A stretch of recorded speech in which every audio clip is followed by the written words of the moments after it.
Það var eitt félagi minn sem fór í kirkju og lenti þar einhverjum presti sem var að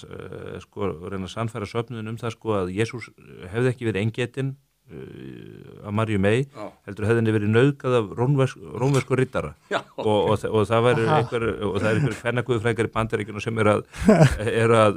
svona halda þessari bábilju fram og undir þessu satt söfnuðurinn. Það prestur þarna sem á boða Guðs orð og það sem Biblía segir, hvort sem að menn trúa því ekki, en þú gerir allan að kröfu til prestsins að hann trúi því, sko. Það er líka alltaf vestjandi fyrir þá sem eiga þetta dót, þegar einhver heimskur fyrir að nota merkimiðana þeirra. Svo eitt félagi minn sem er algjör snillingur, en hann er einn af mínum allra heimskutuvinum. Hann talaði um í kringum COVID, það var eitthvað, ég man ekki hvort það var. Þá var hann eitthvað að tala um eitraða kallmennsku og ég hugsaði bara greið þau sem að föttuð upp á eitraða kallmennsku að hann sé mættur á fésbókarsíðu sína að tala um eitraða kallmennsku. Ég bara svona, ég hugsaði nei, hann er búin að eyðileggja þetta fyrir ef ég hefði verið aðal maðurinn þarna. Þú veist, þegar ég fór eitthvað minn karlfeminisma í kringu 2003 þegar ég fór í stofnmálafræðina að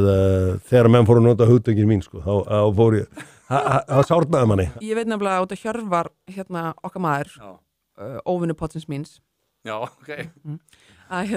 við hans eða náttúrulega alls ekki en þegar hann var í einhverju vesinu með fjölmiðlanemnd og þau var eitthvað, hlaðvarp fjölmiðl, það ekki fjölmiðl svona, þá náttúrulega fór fiskikóngurinn fyrir hans hönd, eiginkonans sem er lögfróð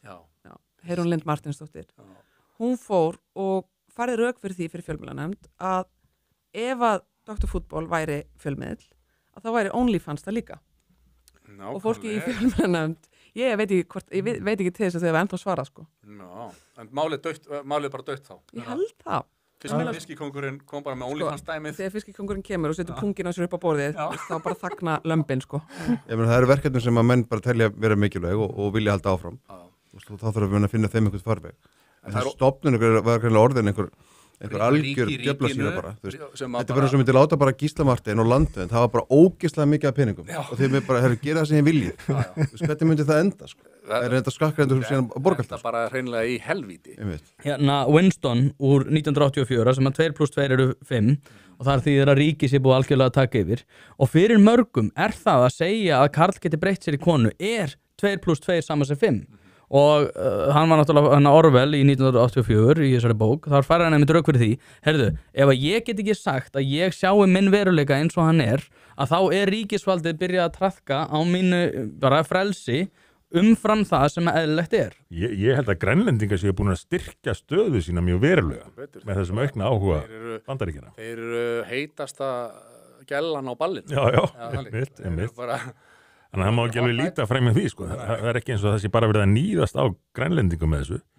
Hann er í rauninni búin að setja þá í mjög sterka stöðu gagnvart umheiminn og gagnvart Danmörku sérstaklega.